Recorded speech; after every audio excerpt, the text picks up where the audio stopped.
Critical path analysis followed for the project. A 30-year-old concept still applies today. A certain goal has to be achieved. There's a date by which it needs to be achieved. Certain milestones must be achieved by certain dates to allow you to achieve that goal. Others can slip and not affect the delivery deadline of the final project. Others really cannot slip or they will affect it. The boat was not actually an important thing in the scheme of a 4-year, $2 million project. It could actually happen in year 4. But the trouble is that humans are very evidence-based creatures. We need to see some sort of tangible evidence that things are moving forward. Putting together the risk assessment, filling the expedition bank account with dollars is not tangible enough for people to see that progress is being made. Seeing the boat come together was the important thing. So in amongst the goals one sets for oneself, it's very important to offer rewards to both you, your clients, whoever it might be, that actual tangible progress is being made. So we fast-tracked the boat to year 1 so that everybody could see it coming together. And this was the final boat, exactly the same as Shackleton's original boat. 23 feet in the old money, about 6 and a bit meters. It's coming to Sydney Maritime Museum in 2015. It's a very, very unstable boat with no keel, as you can see.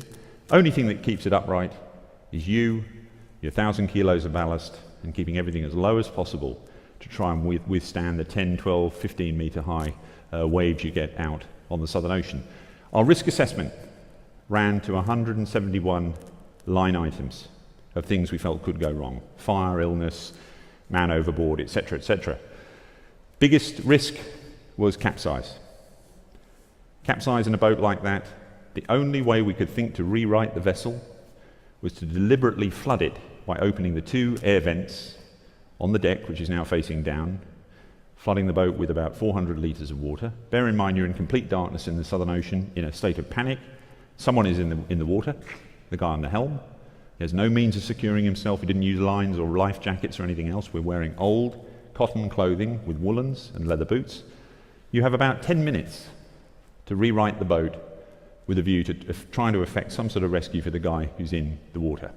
He's in 2 degrees Celsius seawater, wearing the leather boots, the woolens and the cotton clothing. Survival time is about 10 minutes, not because you go into cardiac arrest or anything like that. You just lose the ability to tread water after that period of time. Your muscles seize up. So all of our risk assessment focused on not capsizing, as you can probably appreciate.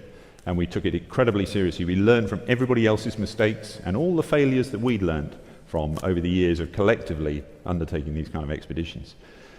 Life out on the ocean in this boat was not pleasant.